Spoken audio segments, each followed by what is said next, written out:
오늘 설교 제목은요, 예수님의 죽음입니다. 한번 따라 하시겠습니다. 예수님의 죽음. 예수님의 죽음.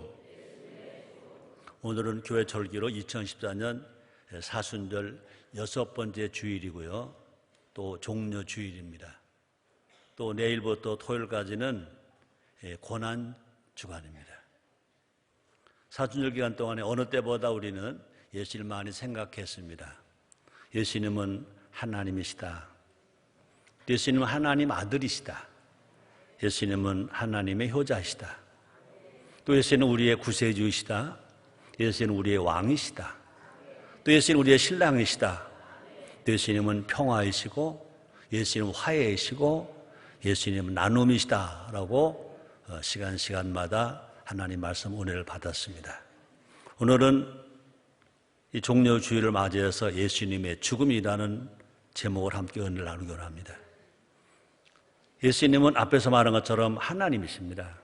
하나님 아들이시고 하나님 효자이시고 또 우리의 구세주시고 우리의 왕이시고 우리의 신랑이십니다. 그런데 예수님께서 고난을 당하셨다는 것입니다.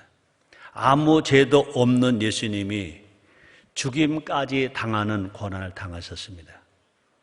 구원받은 우리들은, 하나님 자녀가 된 우리들은, 또 예수님의 신부가 된 우리들은 예수님은 왜 고난을 당하셨는지 우리는 예수님 고난과 죽음에 대해 깊이 생각하고 깊이 묵상하는 우리가 되어야 될 것입니다. 예수님의 고난과 죽음이 얼마나 중요한지 성경 사복음서 마태, 마가, 누가, 요한 사복음서에 다 기록되어 있습니다. 얼마나 예수님 고난이 중요한지 마태복음에는 8절이 아니고 8장이 기록되어 있고 마가복음에는 6장이 기록되어 있고 누가복음에도 6장이 기록되어 있고 요한복음에는 8장이나 분량으로 기록되어 있습니다.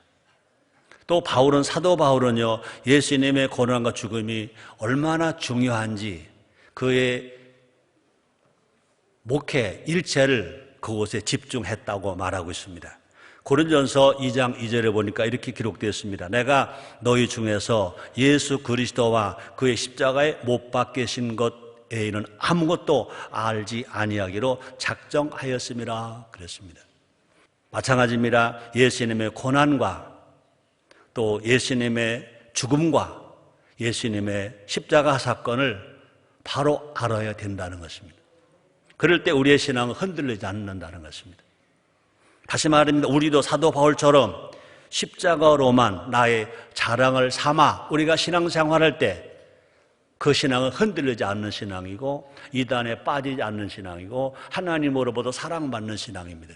이 시간은요, 종려주일을 맞이한 지금 예수님 고난과 죽음을 다시 한번 묵상해 봄으로 말미암아 우리 모두가 다 하나님의 사랑과 예수님의 은혜에 감사하고 신앙이 회복되고 또 뿐만 아니라 우리가 십자가의 사랑을 믿고 또 십자가의 사랑을 온 세상에 전해서 아직 구원받지 못한 가족, 친척, 친구, 이웃들이 구원받고 우리 민족이 구원받고 인류가 구원받게 하는 일에 앞장서서 그래서 상급받고 복받는 우리 모두가 됩시다. 그렇게 되기를 정말 원하시면 아멘 하겠습니다. 첫째는 예수님의 가난이라는 것입니다. 예수님은 가난하셨습니다. 여러분 물어볼게요. 여러분 가난을 아세요? 가난해 보셨어요? 가난은요 한마디로 말하면요 고통입니다. 가난은요 정말 죽는 거와 같습니다. 여러분 가난해서 배고파 보셨어요? 가난해서 멸시천대 받아 보셨어요? 정말 배가 고파서 배고파 죽겠어. 배고파 죽겠어. 해보셨습니까? 근데 예수님은 가난하셨어요. 예수님은요 가난할 이유가 하나도 없어요. 왜? 예수님은요 만물의 주인이십니다. 모든 만물이 누구 겁니까? 예수님 거라고 그랬습니다. 자볼까요? 요한복음 3장 35절에 보니까 이렇게 기록됐습니다. 아버지께서 아들을 사랑하사 하나님 아버지가 아들 예수를 사랑하사 아버지께서 아들을 사랑하사 만물을 다 그 손에 주시니 모든 만물을, 하나님이 지으신 모든 만물을 다 아들 예수님을 사랑하사 아들 예수님 주셨다고 말씀했습니다. 그러므로 예수님께는요, 부족함과 가난이 있을 수가 없습니다. 그래서 사도행전 17장 25절에 이렇게 말씀하십니다. 또 무엇이 부족한 것처럼 사람의 손으로 섬김을 받는 것이 아니니 이는 만민에게 생명과 호흡과 만물을 친히 주시는 자이심이라. 우리 예수님은요, 가난할 이유가 하나도 없다는 것입니다. 만민에게, 세상 만민에게 생명을 주시고 호흡을 주시고 만물을 친히 주시는 자이시다 그랬습니다. 예수님은 친히 말씀했습니다. 나는 길이요 진리요 생명이니 말씀했습니다. 그러므로 예수님은요, 가난해질 이유가 절대 없으신 분인데도 불구하고 가난하셨다는 것입니다.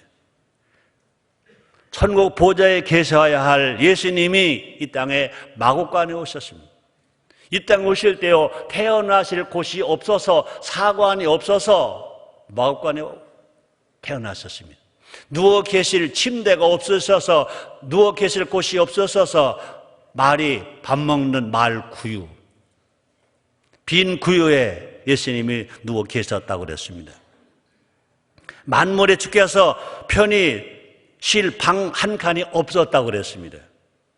마태복음 8장 20절입니다. 예수께서 이르시되 여우도 굴이 있고 공중의 새도 거처가 있으되 오직 인자는 머리둘 것이 없다 하시더라. 예수님은요, 가난하셔서 하나님이 일을 하실 때도 빌려서 사역을 하셨다고 기록하고 있습니다. 예수님은요, 말씀을 전해야 돼. 많은 무리가 옵니다. 근데 단에 서셔서 말씀을 전가할 자리가 없으니까 베드로의 빈 배를 빌리셔서 좀 육지를 좀 떨어지게 하시고 많은 무리에게 복음을 전했다, 말씀을 전했다고 그랬습니다. 말씀을 전가할 단이 없으셔서, 자리가 없어서 베드로의 빈 배를 빌려서 말씀을 전했습니다. 또 예수님은요, 제자들과 마지막 만찬을 하셔야 됩니다. 마지막 교훈을 가르쳐 주셔야 됩니다. 근데 그 제자들과 마지막 만찬할 방이 없으셔서 빈 방을 빌리셔서 6월절 음식을 함께 잡수셨다고 기록되어 있습니다. 예수님은 오늘 종려주일입니다. 이제 예루살렘으로 입성을 해야 되는데 타고 갈 말이 없습니다. 그래서 낙이 새끼를 빌려서 타시고 예루살렘에 입성을 하셨습니다. 예수님은요, 죽으신 후에도 묻힐 무덤이 없어요. 한 평 땅이 없어요. 묻힐 무덤이 없어서 아리마대 요셉의 무덤에 묻히셨다 그랬습니다. 왜 예수님이 가난하셨을까? 하나님이신 예수님이, 하나님 아들 예수님이, 하나님 효자이신 예수님이, 만물을 지으시고 만물을 다 하나님께로 받은 예수님이 왜 가난하셨을까? 아는 사람. 네, 정확하게 말하면요, 우리를 위함입니다. 여러분을 위하고 나를 위하고 사람들을 위하고 인류를 위해서 예수님은 가난하셨다는 것입니다. 자, 볼까요? 고린도후서 8장 9절입니다. 바울은 이렇게 기록했습니다. 우리 주 예수 그리스도의 은혜를 너희가 알거니와 부요하신 자로서 너희를 위하여, 우리를 위하여 가난하게 되심은 그의 가난함을 인하여, 예수님의 가난함을 인하여 너희로 부욕케 하려 하심이라. 우리로 부욕케 하려 하심이라. 아멘. 그뿐 아니라 왜 예수님이 하나님이심에도 불구하고 부요하신 자로 가난하셨느냐? 우리를 복주시기 위하여, 우리를 복주시기 위하여 가난의 저주를 대신 짊어지셨다고 성경은 말합니다. 자, 볼까요? 갈라디아서 3장 13절 14절입니다. 바울이 한 말입니다. 우리 같이 한번 읽을까요? 그렇게 해서 우리를 위하여 저주를 바른 바래사 율법의 저주에서 우리를 속량하셨으니 기록된 바 나무에 달린 자마다 저주와 이는 자라 하였음이라. 이는 그도 예수 안에서 아브라함의 복이 이방인에게 미치게 하고 또 우리로 하여금 믿음으로 말미암아 성령의 약속을 받게 하려 함이니라. 부요하신 예수님이 가난하게 되시면 우리를 부요케 하심이라. 우리를 부자 되게 하심이라. 이제 우리가 하늘의 복도 받고 땅의 복도 받을 수 있는 것 믿으시기를 제모로 축복합니다. 자, 빌립보서 4장 19절에서 이렇게 말합니다.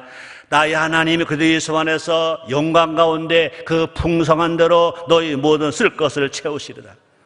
그래서 우리는 모두가 다 없는 자가 아니라 가진 자가 된 것 믿으시기를 제모로 축복합니다. 자, 고린도후서 6장 10절입니다. 같이 읽겠습니다. 시작. 근심하는 자 같으나 항상 기뻐하고 가난한 자 같으나 많은 사람을 부욕케 하고 아무것도 없는 자 같으나 모든 것을 가진 자로다. 아멘. 바울이 말했습니다.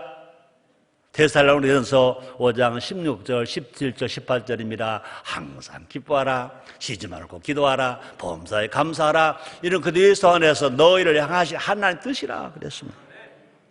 이제 우리는요, 복의 근원이 되었습니다. 아브라함의 복이 우리에게 임하게 되었습니다. 우리도 아브라함처럼 복을 받게 되었습니다. 그럼 우리는요, 믿음으로 말해야 됩니다. 믿음으로 노래해야 됩니다. 믿음으로 선포해야 될 것입니다. 한번 따라 하시겠습니다. 나는 복의 근원이다. 우리는 부자가 되어서 부자다. 아멘. 예수를 믿어서 하나님이 아버지가 되고 우리는 아들이 되었습니다. 그러면 부자니까 우리는 다 부자인 것입니다. 그러면 우리 마음속에 항상 부여함을 생각해야 됩니다. 부여함을 꿈꿔야 됩니다. 부여함을 믿어야 됩니다. 부여를 말해야 될 것입니다. 여러분이 부자가 되려면 여러분의 마음에 부자를 생각하고 부자를 말할 때 여러분 다 가난과 저주가 물러가고 부유하게 살 수 있는 것 믿으시기를 제모로 축복합니다. 그럼 우리는 다 예수님으로 인해서 반드시 잘 됩니다. 부자가 됩니다. 형통합니다. 건강 부자 됩니다. 물질 부자 됩니다. 믿어지세요. 믿으시기 바랍니다. 두 번째입니다. 예수님의 고난입니다. 예수님은 고난 당하셨습니다. 한번 따라 하실래요? 고난. 그렇습니다. 예수님은 고난당하셨어요. 예수님은요, 고난당할 이유가 하나도 없어요. 왜? 예수님은 하나님이세요. 말씀 한마디로 세상을 창조하실 때 하나님과 같이 계셨어요. 그러므로 예수님 못할 게 없어요. 예수님은요, 약자가 아니세요. 세상은 검과 몽둥이로 예수님을 대적했습니다. 예수님은 더 큰 힘으로 세상을 대적할 수 있습니다. 그들을 능히 이길 수 있습니다. 그래서 마태복음 26장 53절 이렇게 말씀하십니다. 너는 내가 내 아버지께 구하여 지금 12영 더 되는 천사를 보내시게 할 수 없는 줄 아느냐? 그랬습니다. 하실 수 있습니다. 물리칠 수 있습니다. 그러나 예수님은 온갖 고난을 다 겪으셨습니다. 예수님은요, 안 싸우셨습니다. 예수님은요, 그 고난을 다 당하셨습니다. 뿐 아니라 예수님은요, 채찍에 맞으셨습니다. 얼마나 맞으셨는지 사람들이 그 맞아서 얼굴이 붓고 살이 찢어지고 갈기갈기 찢어져서 물가피를 다 쏟아서 형체를 알아볼 수 없을 만큼 되었다고 그랬습니다. 이사야서 52장 14절입니다. 이 왕에는 그 얼굴이 타인보다 상하였고 그 모양이 인생보다 상하였으므로 무리가 그를 보고 놀랐거니와. 뿐 아니라 예수님은요 어떻게 하셨다? 그렇게 매를 맞으시고 나서 가시관을 쓰셨다 그랬습니다. 머리에는 인체에서 혈관이 가장 많은 것 중에 하나가 머리잖아요. 날카로운 가시가 생사를 뚫고 들어갑니다. 예수님 얼굴은요 삽시간에 검붉은 피로 덮여집니다. 또 예수님은요 양손과 양발에 못이 박혀졌습니다. 당시에 사용된 못은요 기계로 만들어진 못이 아닙니다. 대장간에서 때려서 만드는 못입니다. 그 길이가 13cm 내지 18cm, 굵기는요 1cm 내지 1.5cm, 손가락 굵기입니다. 그것도 둥근형이 아닙니다. 네모난 대못이라고 그랬습니다. 그 거대한 새 대못이 손목에 박힙니다. 발등을 뚫고 들어갑니다. 뼈가 으스러집니다. 힘줄이 터집니다. 온갖 신경계통을 뚫고 지나갑니다. 상상할 수 없는 아픔을 예수님이 다 당하신 것입니다. 그뿐이 아닙니다. 그런 상태로 예수님은요, 십자가 위에서 매달려 계십니다. 지금 성화를 그린 사람들은 예수님이 부끄러운 곳을 가렸습니다. 그러나 실제는 가려지지 않았습니다. 다 벗겨졌습니다. 두 손이 못에 안 박히시면 부끄러운 곳을 가릴 수나 있습니다. 양손이 다 못에 박혔습니다. 그래도 두 발이 성하면 어떻게 해서라도 가릴 수도 있습니다. 두 발이 포개져서 못에 박혀 있습니다. 어떻게 할 수 없습니다. 이제 아픔만이 아닙니다. 부끄러움까지 다 당하셨습니다. 그런 모습을 보고 사람들은요, 예수님을 멸시합니다. 십자가에서 내려와봐라. 네가 구세주냐 내려와봐라. 내가 널 구원하고 내려와봐라. 소리를 지릅니다. 심지어 강도조차도요, 예수님을 비방했다 그랬습니다. 그보다 더 가장 큰 고통은 뭐냐? 하나님께 버림받는 것입니다. 이제 사람의 죄를 대신해 죽으시기 때문에 예수님은요, 죄인의 모습으로 사시니까, 죄인의 모습으로 죽으시니까 하나님을 아버지라고 부르지 못합니다. 하나님으로부터 외면당합니다. 그래서 마가복음 15장 34절입니다. 제9시에 예수께서 크게 소리질러 이르시되 엘리 엘리 라마 사막다니 하시니 이를 번역하면 나의 하나님 나의 하나님 어찌하여 나를 버리셨나이까 하는 뜻이라. 왜 그런 고통을 당하셨을까? 왜 그런 고통을 당하셨을까? 다시 우리는 고백해야 됩니다. 우리 위해서입니다. 나를 위해서, 여러분을 위해서, 우리를 위해서입니다. 이사야서 53장 5절입니다. 그가 찔리면 우리의 허물을 인하며 그가 상하면 우리의 죄악을 인하므리라. 그가 징계를 받음으로 우리가 평안을 누리고 그가 채찍에 맞음으로 우리가 나음을 입었도다. 우리를 위해서입니다. 우리 한 사람, 나 한 사람만이 아닙니다. 너도 위해서입니다. 너와 나만이 아닙니다. 우리입니다. 우리란 공동체인 것입니다. 그러므로 예수님께서 어떻게 기도 가르치셨습니까? 하늘에 계신 우리 아버지요. 구원을 혼자 받습니다. 그러나 신앙은 우리인 것입니다. 고난 받으신 예수님이 우리를 도우십니다. 따라합시다. 예수님이, 고난 받으신 예수님이 우리를 도우신다. 아멘. 자, 볼까? 히브리서 기자가 말했습니다. 히브리서 2장 18절입니다. 우리 한번 같이 읽을까? 시작. 우리가 시험을 받아, 미안합니다. 다시 시작. 자기가 시험을 받아 고난을 당하셨은즉 시험 받는 자들 능히 도우시느니라. 아멘입니까? 그럼 우리는요, 마찬가지입니다. 예수님으로 인해 날마다 우리는 승리한다. 예수님 대신 가난하셨으므로 우리가 다시 부유하게 된 것처럼 예수님이 그렇게 십자가 빌리고 고통을 당하시고 매를 맞으셨기 때문에 우리는 날마다 예수님을 인해서 승리한다. 그래서 고린도후서 2장 14절 이렇게 말씀합니다. 항상 우리를 그리스도 안에서 이기게 하시고 우리로 말미암아 각 처에서 그리스도를 아는 냄새를 나타내시는 하나님께 감사하노라 그러십니다. 우리 하나님께 감사합시다. 우리 날마다 승리할 수 있습니다.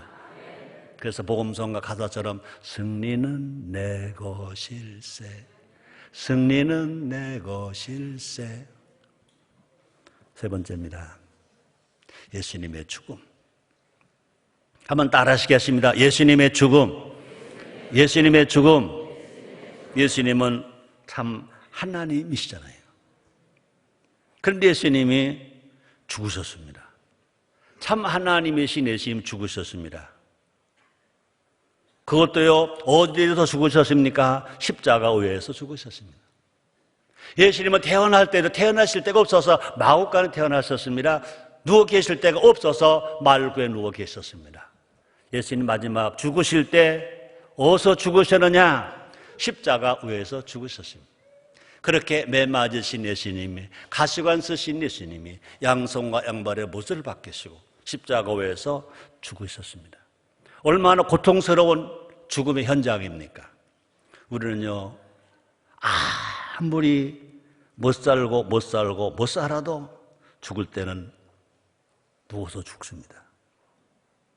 아무리 못 살아도 우리는요, 묻힐 한편 땅은 빌려서 묻히든 사서 묻히든 묻힙니다. 근데 예수님은요, 예수 어디로 죽으셨습니까? 십자가 위에서, 십자가 죽으셨습니다. 잡을까요? 누가복음 23장 46절입니다. 예수께서 큰 소리로 불러 가라사대 아버지여 내 영을 아버지 손에 부탁하나이다 하고 이 말씀을 하신 후 운명하시다 그랬습니다. 예수님 죽으셨어요. 십자가에 죽으셨습니다. 빌라도가 벌써 죽었다고 놀랄 정도로 금세 죽으셨습니다. 왜요? 너무 고통이 크시니까. 얼마나 고통스러우셨던지 큰 소리를 지르고 죽으셨습니다. 잡을까요? 마가복음 15장 37절입니다. 예수께서 큰 소리를 지르시고 운명하시다. 다시 말합니다. 예수님은 하나님이십니다. 죽어야 할 이유가 없는 예수님이십니다. 사람 왜 죽어요? 죄값으로 죽습니다. 죄값은 사망입니다. 예수님은요, 죄가 없으세요. 그런데 죽으셨어요. 죽지 않을 수 있는 예수님이 죽으셨어요. 예수님은요, 죽으셨기 때문에 뭐가 되셨다고 그랬습니다? 시체가 되었다고 그랬습니다. 시체가 언제 되죠? 죽어야 시체가 됩니다. 또 뿐만 아니라 예수님은요, 어떻게 돼요? 아리맛 요셉을 빌려서 그 무덤에 장사되었다고 그랬습니다. 살아있으면 시체라고 안 합니다. 살아있으면 무덤에 묻지 않습니다. 그런데 예수님은 죽으셨기 때문에 시체가 되고 죽으셨기 때문에 무덤에 묻으셨습니다. 잡을까요? 누가복음 23장 52절 53절입니다. 같이 읽어요. 빌라도에게 가서 예수의 시체를 달라 하여 이를 내려 세마포로 싸고 아직 사람을 장사한 일이 없는 바위판 무덤에 넣어두니. 예수님은 죽으셨습니다. 하나님이신 예수님이 죽으셨습니다. 왕이신 예수님이 죽으셨습니다. 예수님에게는요, 죽음이라는 말과 시체라는 말과 무덤이라는 말이 어울릴 수가 없습니다. 죽음은 피조물에게나 어울리는 말인 것입니다. 시체나 죽음은 우리조차도 가까이 하고 싶지 않은 말입니다. 모두가 외면하는데 예수님은 그것을 받아들였다는 것입니다. 죽음을 받아들였다는 것입니다. 왜 그랬을까? 우리의 죄 때문에. 우리의 죄를 사하시기 위하여, 우리의 죄를 사하시기 위하여, 죄인을 의인되게 하시기 위하여, 하나님 아들 되게 하시기 위하여 예수님이 그 죽음을 받아들이시고 죽으셨다는 것입니다. 죽어 마땅한 죄인을 대신해서 죽으셨습니다. 나 때문에 예수님 죽으셨습니다. 나 때문에 예수님은 시체가 되셨습니다. 나 때문에 예수님은요, 무덤에 묻히셨습니다. 이것이 뭐냐고 물으신다면 예수님의 은혜라고 말하겠어요. 아멘입니까? 예수님의 은혜. 우리는 이것을 기억해야 돼요. 이것을 말해야 돼요. 여기 전해야 돼요. 그래서 찬송가, 통일찬송가 185장을 가사를 보면 이런 가사가 있습니다. 내 너를 위하여 몸버려 피 흘려 네 죄를 속하여 살 길을 주었다. 너 왜 몸을 주건만 날 무엇 주느냐? 너 왜 몸을 주건만 날 무엇 주느냐라는 찬송가 가사가 있습니다. 우리 모두 예수님을 위해 내 모든 것 드릴 수 있는 마음을 가집시다. 특별히 이 사순절 기간에, 특별히 고난주간에 우리 모두가 다 정말 예수 위에 살고 예수 위에 죽을 수 있는 신앙을 회복하기를 제모로 축복합니다. 빌립보서 1장 20절입니다. 나의 간절한 기대와 소망을 따라 아무 일이든지 부끄럽지 아니하고 오직 전과 같이 이제도 온전히 담대하여 살든지 죽든지 내 몸에서 그리스도가 존귀되게 하려 하나니. 오늘 설교 제목이 뭐죠? 예수님의 죽음. 그렇습니다. 예수님께서 하나님이심에도 불구하고, 하나님 아들이심에도 불구하고, 하나님 효자이심에도 불구하고, 우리의 구세주가 되고 우리의 왕이 되심에도 불구하고 예수님께서 가난하시고 예수님께서 고난당하시고 예수님께서 죽임도 당하셨습니다. 예수님의 몸에는요, 십자가 죽음의 흔적이 역력하다 그랬습니다. 그래서 요한복음 20장 27절 상반절에 보니까 도마에게 이르시되 내 손가락을 이리 내밀어 내 손을 보고 네 손을 내밀어 내 옆구리에 넣어보라. 도마가 만져봤습니다. 예수님은 우리 위해서 그렇게 못 박히셔서 손에 못자국이 있었습니다. 예수님은 우리 위해서 죽으시면서 물과피를 다 쏟으시기 위하여 옆구리에 창을 맞으셔서 옆구리에 창 자국이 있었습니다. 왜 그러셨을까? 우리를 향한, 우리 모두를 향한, 인류를 향한 사랑의 흔적인 줄 믿습니다. 하나님의 그 사랑, 예수님의 사랑 때문에 사랑의 흔적을 가지고 계신 줄 믿습니다. 우리 신앙은 이제 어떻게 해야 될까? 우리 신앙은 무슨 신앙이 되어야 해요? 효신앙이 되어야 돼요. 그 사랑을 받았으니 우리도 그 사랑을 합시다. 예수 사랑합시다. 예수 사랑합시다. 바울처럼 내 몸 예수의 흔적을 지닐 정도로 사랑하자는 것입니다. 자볼까요? 갈라디아서 6장 17절입니다. 이후로는 누구든지 나를 괴롭게 말라. 내가 내 몸에 예수의 흔적을 가졌노라. 우리 모두가 다 바울을 닮아 봅시다. 우리 모두가 다 예수쟁이가 됩시다. 예수님의 사신 길을 따라가 봅시다. 그래서 온 세상에 예수 향기 날리면서 우리가 어디에 살든지 가정은 가정에서, 일터는 일터에서, 학교는 학교에서, 거리는 거리에서 어디서든지 예수를 증거하는, 정말 예수 사랑받은 우리가 나로 예수 사랑합니다, 예수 따라갑니다 하고 달려갈 수 있는 우리가 됩시다. 그럴 때 가는 발자국마다 성령님이 우리를 지켜주실 것입니다. 힘을 우리에게 주실 것입니다. 기적이 일어납니다. 약한 자는 강하게 되고 병든 자는 치료받게 되고 없는 자는 부여하게 되고 날마다 영혼이 잘되고 범사가 잘되고 강건한 축복을 받는 우리 모두가 될 것인 것입니다. 그런 은혜, 그런 사랑, 그런 복이 날마다 여러분의 삶 현장에서 향기가 나듯이 펄펄 날리게 되기를 주의 이름으로 축복합니다.